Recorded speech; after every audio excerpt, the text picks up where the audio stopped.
Assalamualaikum students, my name is Faza Sana and I am here for teaching geography for class 7। जैसा कि आप देख रहे हैं कि आज हमारा लेक्चर नंबर है 2। हमने लेक्चर नंबर 1 में चैप्टर नंबर 1 स्टार्ट किया था, that is about physical state of the earth. In previous lecture हम थोड़ा सा उसको रिवीजन में लेकर आते हैं कि हमने पीछे क्या पढ़ा था और उसको लिंक करेंगे आज के लेक्चर के साथ। तो फर्स्ट ऑफ ऑल बेटा, हम लोगों ने लास्ट लेक्चर में देखा था लेयर स्ट्रक्चर ऑफ अर्थ, यानी अर्थ की डिफरेंट लेयर्स देखी थी, जिसके अंदर 3 लेयर्स मेन थी। The one is core, second one is mantle and the last one is crust. यानी कि अगर हम इंटरनल से एक्सटर्नल की तरफ आएँ तो हमारी इंटरनल कोर जो है वो deep internal core, that is core, ठीक है। उसके बाद हमारी क्या है, मेंटल। देन हमारा है crust, that is the top layer of earth, जिसके ऊपर हम लोग रहते भी हैं। आगे इसके बाद हमने देखा था tectonic plates. Tectonic plate movement, जो कि मैंने आपको बताया था कि हमारी कॉन्टिनेंटल प्लेट्स होती हैं। There are 7 major tectonic plates, जिसकी मूवमेंट से हमें शेकिंग मूवमेंट फील होती है, शेक फील होता है। अब वो कैसे होता है वो हमें आज के टॉपिक में इन डिटेल डिस्कस करना है। अगर हम आपको याद है तो हमने लास्ट टॉपिक स्टार्ट किया था, that is about faults and there types. Faults and there types, जल्दी से ज़रा माइंड में रिमाइंड करें इसको कि क्या थी फॉल्ट्स। फॉल्ट्स थी हमारी बिग क्रैक्स एंड क्लेफ्ट्स, यानी बड़ी बड़ी दरारें या बड़ा बड़ा जो ज़मीन के अंदर क्रैक आ जाता है, that is basically called fault, ठीक है। Because of these cracks lithosphere divided into big and small parts. और हमने कहा था लिथोस्फीयर, एस्थेनोस्फीयर, ये 2 हमने लेयर्स पढ़ी थी, जिसके अंदर लिथोस्फीयर जो है बेसिकली ये डिफरेंट पार्ट्स में ब्रेक हो जाती है ड्यू टू दीज फॉल्ट्स। और यहाँ पर प्रॉब्लम हमारा आता है कि जब वो एक दूसरे से डिवाइड हो जाती हैं, टूट जाती हैं, तो वहाँ पर हमें प्रॉब्लम आती है कि वो जो नीचे मोल्टन फॉर्म है रॉक्स की, उसकी वजह से वो कॉन्टीन्यूस मूवमेंट में रहती हैं। वो कहते हैं these cracks from the boundaries, यहाँ पे बेटा पेज नंबर 4 पे आपने देखना है, these cracks from the boundaries between tectonic plates, these cracks are seen in the form of centres of volcanoes, earthquakes. अब ये वो कहते हैं कि जो क्रैक हैं हमें ज़्यादातर कहाँ पे मिलते हैं, उन जगहों पे जहाँ पे वॉल्केनोज अरप्ट होते हैं या अर्थक्वेक, ज़लज़ले आते हैं। वॉल्केनोज क्या होते हैं, वो देखा होगा आपने, पहाड़ होता है, उसके अंदर से जो है वो लावा निकल रहा होता है, गरम गरम सी को चीज़, लिक्विड मटीरियल बाहर आ रहा होता है, दैट आर कॉल्ड वॉल्केनोज। और वो भी किस वजह से आते हैं, वो इन फॉल्ट्स की वजह से आते हैं, क्योंकि उनके नीचे पहाड़ों के अंदर कहीं पर फॉल्ट होता है। जब वहाँ पर वो वीक एरिया होने की वजह से वो लावा, यानी नीचे का liquid melted solid material melted material जो है वो बेसिकली बाहर आना शुरू हो जाता है। These cracks from the boundaries between tectonic plates, these cracks are seen in the form of centers of volcanoes and earthquake. Pacific plate is surrounded by volcanoes. अब हमारे अगर हम उसको देखें ऑन द होल अर्थ को, तो ज़्यादातर volcanoes हमारे कहाँ पाए जाते हैं, पैसिफिक ओशन के पास। पैसिफिक ओशन के पास ये सिस्टम है, like this is Pacific ocean. तो पैसिफिक ओशन में फॉल्ट्स या वॉल्केनोज जो हैं वो बेसिकली इस तरह हैं जैसे कि एक सर्कल होता है, एक रिंग है, और वो रिंग की फॉर्म में पैसिफिक ओशन को कवर कर रहे हैं। Is it clear? लिहाजा इसको हम रिंग ऑफ फायर भी कहते हैं, रिंग ऑफ फायर, ठीक है, क्योंकि ये वहाँ पर जो वॉल्केनोज हैं वो एक रिंग की फॉर्म में पैसिफिक ओशन को कवर कर रहे हैं। कुछ इंटरनल हैं, मेजॉरिटी इंटरनल हैं, और उसके अंदर जो है वो लावा इरप्ट होता है, that is why it is called ring of fire.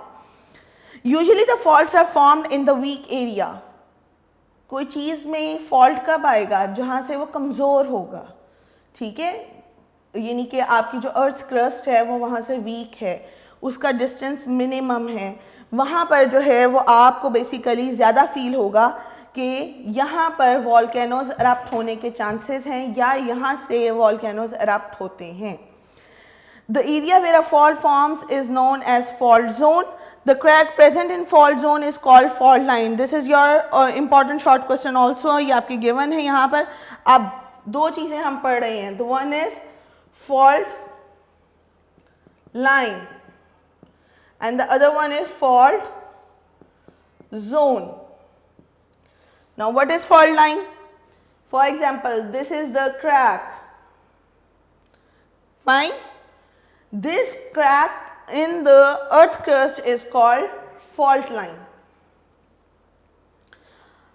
And the area where this fault line exists, जहाँ पर ये fault line बनी हुई है, यानी ये दरार आ गई है, ये क्रैक आ गया है, वो पूरे का पूरा एरिया जो है वो fault zone कहलाएगा। I hope you understand well. अब इनकी तो आ गई आपकी फॉल्ट लाइन और फॉल्ट जोन। अब हम यहाँ पे पढ़ने लगे हैं इनकी types. There are main 3 types. The one is normal fault and the second one is transform fault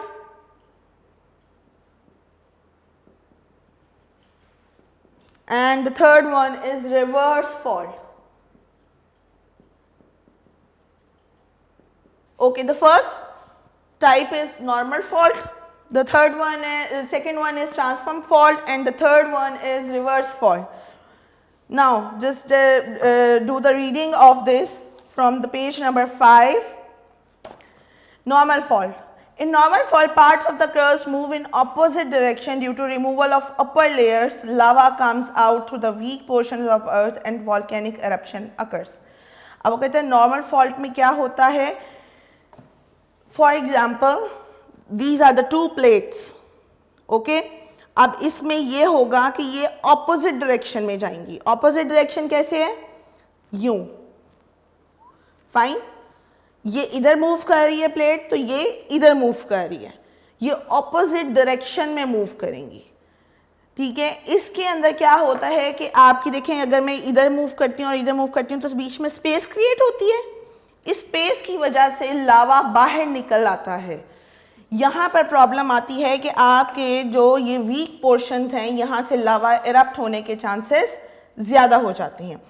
transform fault, the second one is transform fault when pieces of plates move forward and backward, they rub against each other. Such type of fault is called transform fault. In this fault, no part of earth moves up or down. अब इसके अंदर क्या होता है, फिर से देखें कि इसके अंदर मूवमेंट जो है वो अब ऑपोजिट नहीं है, बल्कि अब क्या है, ये रब कर रहे हैं एक दूसरे के साथ, आगे और पीछे की मूवमेंट है और इसमें कॉन्टीन्यूसली रबिंग आ रही है। फाइन। तो ये जो पीसेस जो हैं ये जब आगे पीछे बैकवर्ड एंड फॉरवर्ड एक दूसरे से रब कर रहे होते हैं, जिस तरह का जो फॉल्ट होता है उसको हम कहते हैं ट्रांसफॉर्म फॉल्ट।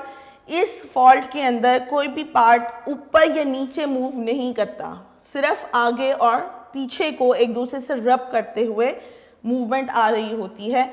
इसमें आपको अर्थक्वेक, ज़लज़ला ज़्यादा फील होता है क्योंकि शेकिंग आ रही होती है, वॉल्केनोज इरप्ट होने के चांसेस थोड़े कम हो जाते हैं। रिवर्स फॉल्ट, अब रिवर्स नाम से आपको पता चल रहा है, रिवर्स मीन्स उलट। Reverse fault occurs when plates move towards each other due to the pressure between plates. Earthquakes and eruption of volcanoes occur in this way. The plates come close to each other and usually mountains are formed. अब ये थोड़ा सा जो है वो technical किस्म का fault है कि इसमें जो प्रेशर है वो बेसिकली ये है, ये एक दूसरे से टकराने की कोशिश करते हैं और यहाँ पे प्रॉब्लम क्या आती है कि जब ये एक दूसरे की तरफ आते हैं, मींस यहाँ पर भी और इधर स्पेस जो है वो होती है, इसमें प्रॉब्लम है कि कोई भी एक जो है वो एक यूं करके एक दूसरे से ओवरलैप हो सकते हैं। ओवरलैपिंग का मतलब ये है कि प्लेट्स ऊपर नीचे हो गई हैं और यूं आपकी माउंटेन्स क्रिएट होती हैं। जो पार्ट ज़मीन का थोड़ा सा ऊपर आ जाता है तो वो थोड़ा उभर जाता है, उभरने की वजह से हम उसको थोड़ा माउंटेन की टाइप में ले लेते हैं। इसमें इस फॉल्ट के अंदर भी आपके अर्थक्वेक भी फील होता है और इरप्शन ऑफ लावा भी होता है, क्योंकि स्पेस क्रिएट होती है और वीक एरिया है और वॉल्केनोज इरप्ट होने के चांसेस ज़्यादा हो जाते हैं। आई होप ये आपको क्लियरली समझ आ गया होगा। Now major plate faults in Pakistan, अगर हम पाकिस्तान के बारे में जो है वो स्पेसिफिकली बात करते हैं तो यहाँ पे कौन सी मेजर फॉल्ट प्लेट्स हैं वो देखें। In Pakistan 2 major plates unite, these plates are moving towards each other. Fault line is present in Pakistan which passes through the center of Pakistan. This line separates Eurasian plate from Indian plate. Therefore this region is an important center of earthquakes. Pakistan के अंदर 2 major plates जो हैं वो मिलती हैं आपस में और ये प्लेट्स एक दूसरे की तरफ आती हैं। अब जो एक दूसरे की तरफ आती हैं वो कौन सा फॉल्ट है, जल्दी से बताइए। Move towards each other, reverse fault, right, reverse fault है। और फॉल्ट लाइन जो है वो पाकिस्तान में, फॉल्ट लाइन क्रैक पाकिस्तान में कहाँ पर है, सेंटर ऑफ पाकिस्तान के अंदर। This line separates Uranian plate from Indian plate और यहाँ पर आपका एक क्रैक यूरेनियन प्लेट बन जाता है और एक आपका इंडियन प्लेट बन जाता है। Therefore this region is an important center of earthquake, लिहाजा यहाँ पर earthquakes बहुत ज़्यादा आते हैं, ये ज़लज़लों का एक बहुत अहम मरकज़ है। The earthquake of 8 October 2005 occurred due to the movements in these plates. Due to this earthquake there was a great loss of human lives and materials. This region may again become center of small and big earthquake in future. जो आपका 8 अक्टूबर 2005 के अंदर एक तबाहकुन ज़लज़ला आया था वो भी इन्हीं 2 प्लेट्स की मूवमेंट की वजह से आया था। बहुत सा जानी और माली नुकसान भी उसमें हुआ। और जहाँ पे बेटा एक दफ़ा अर्थक्वेक आता है तो चांसेस होते हैं, बहुत ज़्यादा चांसेस होते हैं कि ये यहाँ पे उस एरिया के अंदर, उस फॉल्ट जोन के अंदर छोटे और बड़े ज़लज़ले आने वाले वक्त में भी आ सकते हैं। चांसेस वहाँ पर ज़लज़लों के बढ़ जाते हैं। अब जी causes of earthquake, their effects and distribution is our next topic. So causes of earthquake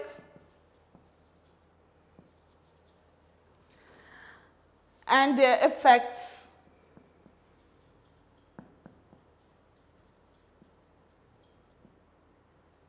and distribution.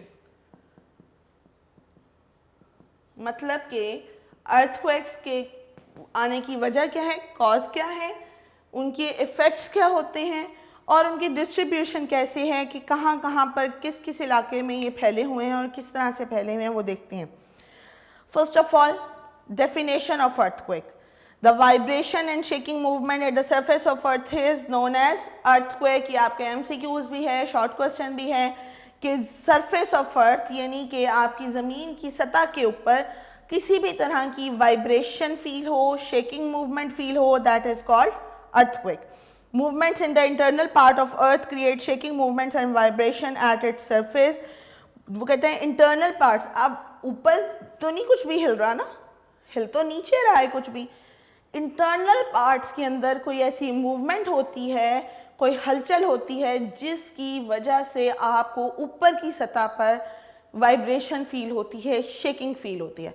और वो मूवमेंट किस वजह से आती है, हमने अभी देखा टेक्टोनिक प्लेट्स की हिलने की वजह से, उनके अंदर किसी तरह की फॉल्ट लाइन होने की वजह से वो मूवमेंट अंदर इंटरनली फील होती है, जिससे आपको एक्सटर्नल सरफेस के ऊपर वाइब्रेशन फील होती है।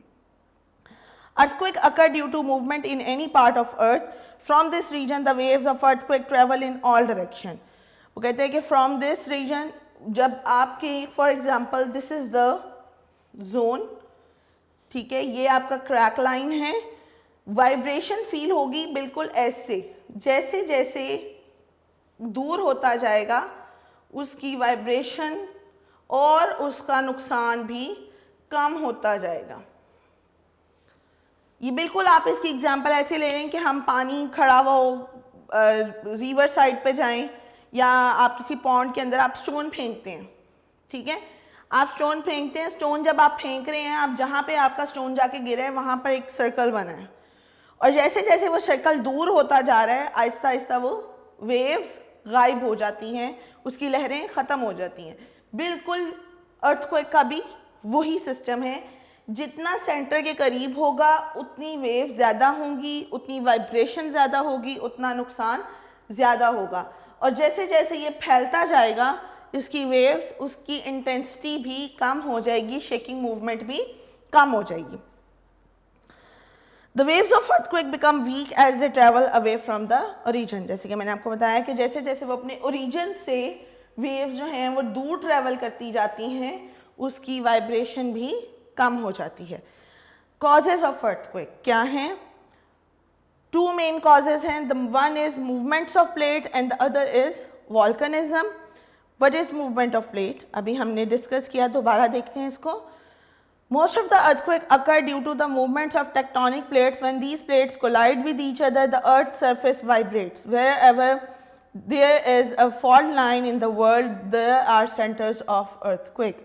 कहते हैं कि earthquake क्यों आ रहे हैं? अभी हमने डिटेल में पढ़ा था कि tectonic plates की movement की वजह से आते हैं। जहाँ पर भी ज़मीन के अंदर fault line मौजूद होगी, वहाँ पर आने वाले वक्त में, उस वक्त में अर्थक्वेक आने के चांसेस ज़्यादा हो जाते हैं और उन एरियाज़ को हम सेंटर ऑफ अर्थक्वेक कंसिडर करते हैं कि ये अब ज़लज़ला आने का मरकज़ है और यहाँ पर ज़लज़ला आ सकता है इन फ्यूचर, तो इसके बारे में हमें केयरफुल होना होता है। Number 2 causes of earthquake, volcanism. जब आपका पहाड़ के अंदर से लावा इरप्ट होता है तो भी नीचे की सरफेस, अब अगर हम लावा की थोड़ी सी डायग्राम देखें तो आपको तो बाहर एक माउंटेन नज़र आ रहा है जिसके अंदर से क्या हो रहा है? लावा इरप्ट हो रहा है, राइट? एक्चुअल इशू क्या है कि ये लावा पहाड़ के अंदर ज़मीन की सतह में से आ रहा है जहाँ पर फॉल्ट लाइन है। Is it clear?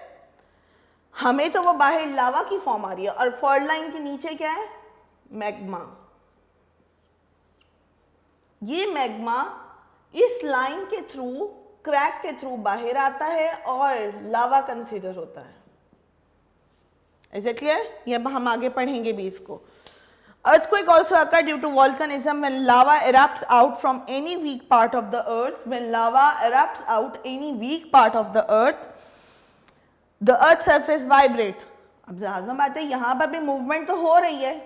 यहाँ मूवमेंट में दो नुकसान हो रहे हैं, एक वाइब्रेशन हो रही है, सेकेंडली लावा भी इरप्ट हो रहा है।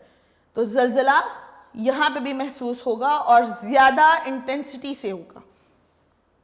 In this way volcanism becomes a cause of earthquake.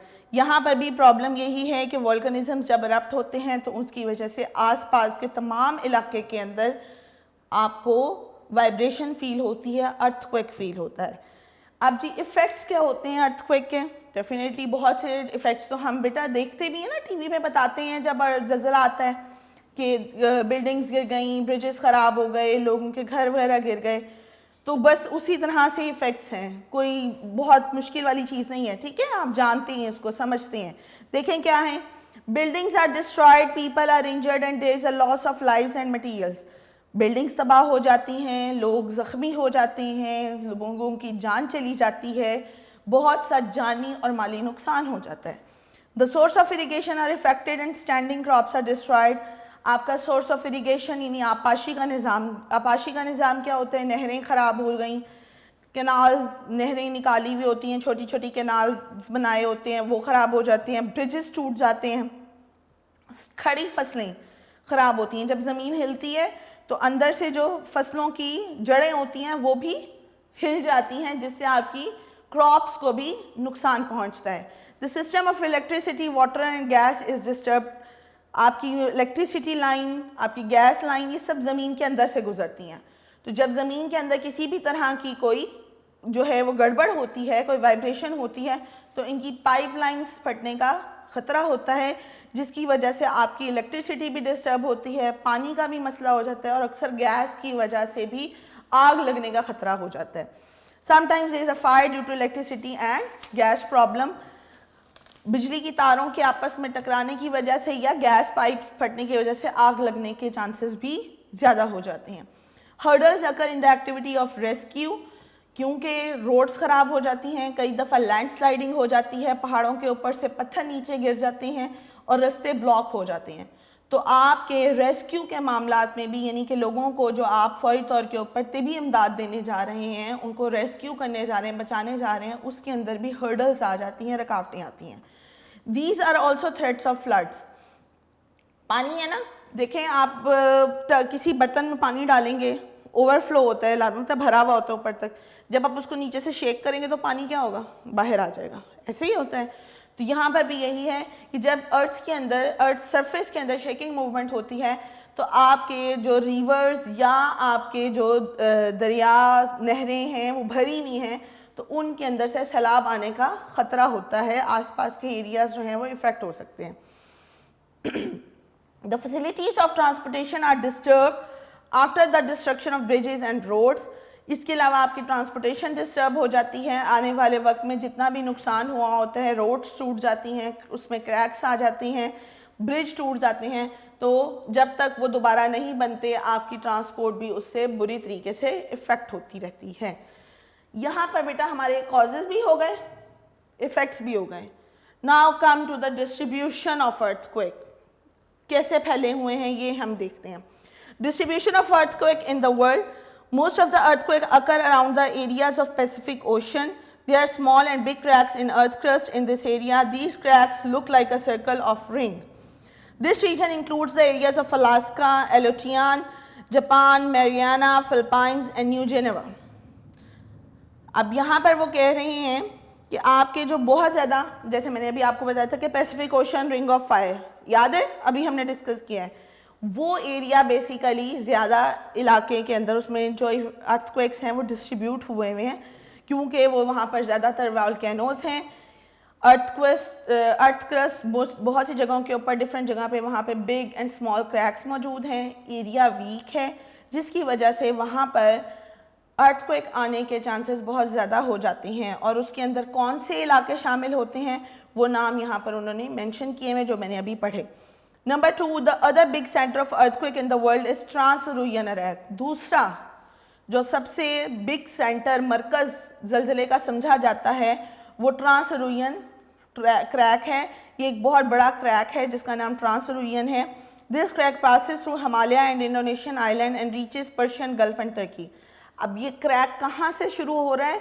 ये हिमालय से शुरू होते हुए इंडोनेशिया आइलैंड से गुजरता हुआ पर्शियन गल्फ और टर्की तक जाता है। मतलब कि ये क्रैक आप समझें कि ये सिर्फ ये नहीं है कि हाँ जी इतना सा जी ज़मीन टूटी तो बस इतना सा क्रैक है। नो, ये क्रैक कई मुल्कों में से गुजर के नीचे तक जा रहा होता है, जिसकी वजह से अगर किसी एक इलाके के अंदर, एक मुल्क के अंदर ज़लज़ले का मरकज़ बना है, सेंटर बना है, तो वो जहाँ तक वो फॉल्ट जोन बन रहा है वहाँ तक उसकी वाइब्रेशंस फील होंगी। The northern central western part of Pakistan also come in the center of earthquake. और इसके अलावा पाकिस्तान का जो नॉर्दर्न और सेंट्रल वेस्टर्न पार्ट है, क्योंकि वो पहाड़ी इलाका है और वो आपकी ट्रांस-सिरुयन क्रैक के अंदर ही एरिया जो है वो शामिल होता है। यहाँ पर भी अर्थक्वेक के बहुत से मराकज़ शामिल हैं। इसके अलावा इसके अंदर चीज़ आपको इंफॉर्मेशन दी गई है, सुनामी। सुना होगा आपने, सुनामी वर्ड सुना होगा। ये आपका हो लिखा जाता है TSUNAMI।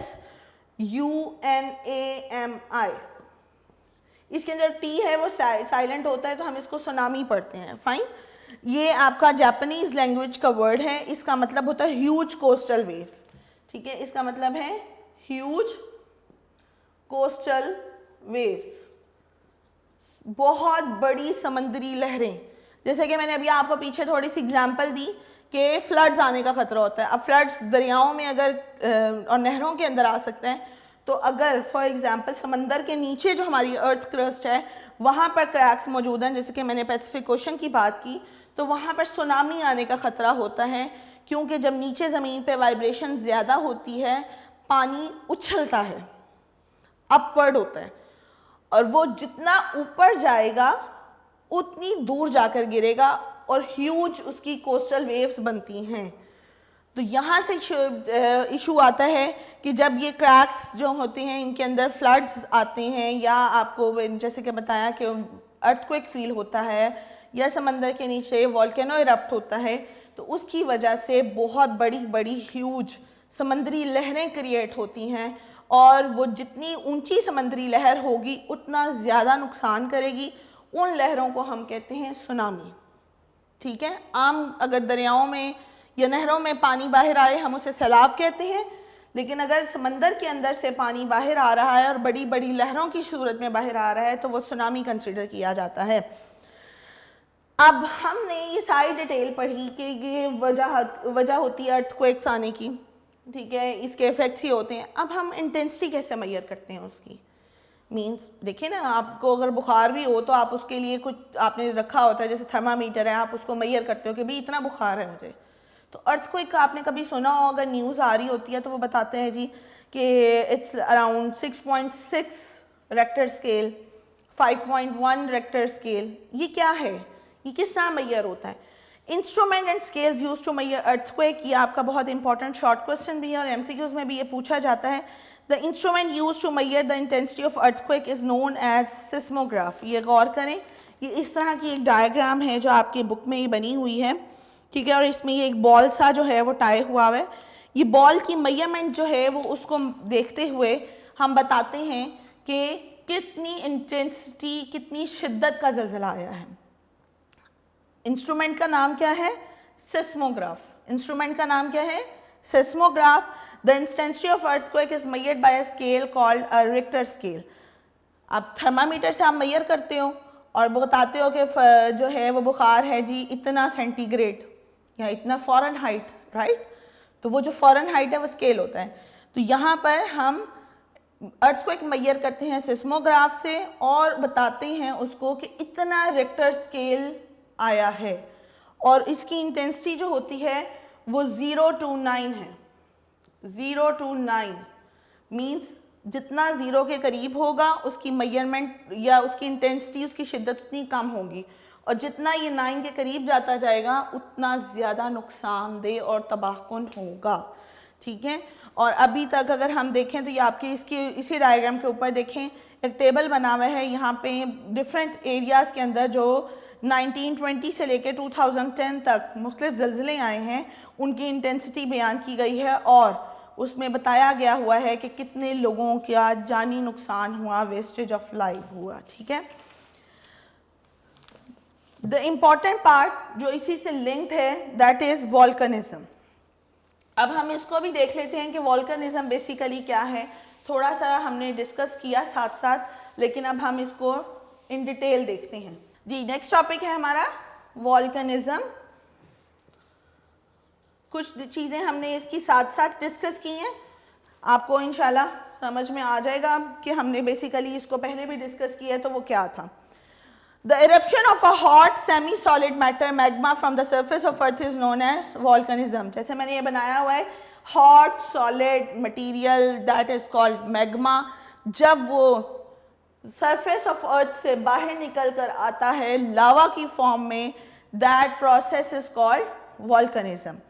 During this process, the underground volcanic magma comes out on the surface of earth in the form of lava.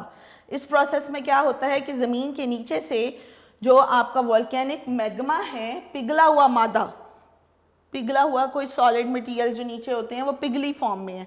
हमने अगर आपको याद हो तो अर्थ की लेयर्स में पढ़ा था, नीचे आपके रॉक्स हैं जो मेल्टेड फॉर्म में होते हैं। ठीक है, वो अगर बाहर आ जाती हैं तो वो लावा कंसिडर होती हैं।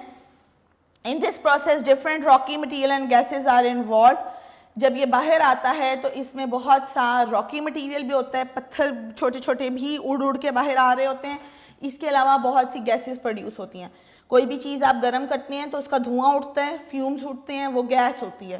तो सेम जब यहाँ से मैग्मा गरम गरम बाहर निकल रहा होता है तो जितना मटीरियल उसके अंदर होता है, जितने उसके अंदर आपके होते हैं एलिमेंट्स, और जितने भी रॉकी मटेरियल्स होते हैं उनकी डिफरेंट गैसेस प्रोड्यूस हो रही होती हैं जो आपके एटमॉस्फेयर को पोल्यूट करती हैं। उतने एरिया में सांस लेना भी थोड़ा सा दुश्वार हो रहा होता है, मुश्किल हो रहा होता है। Usually volcanism occur along the cracks of earth plates because volcanoes are mostly found in cracks or on the boundaries of the plates of earth. Volcanoes कहाँ पे एरप्ट होते हैं? हमने पहले भी इसको देखा था, जहाँ पर आपकी अर्थ में क्रैक्स होंगे, जहाँ पे आपकी अर्थ क्रस्ट वीक होगी और उसके आसपास के तमाम एरियाज़ में जो है वो आपके वॉल्केनोज एरप्ट होने के चांसेस होते हैं। About 70% volcanoes of the world are found on the bed of oceans.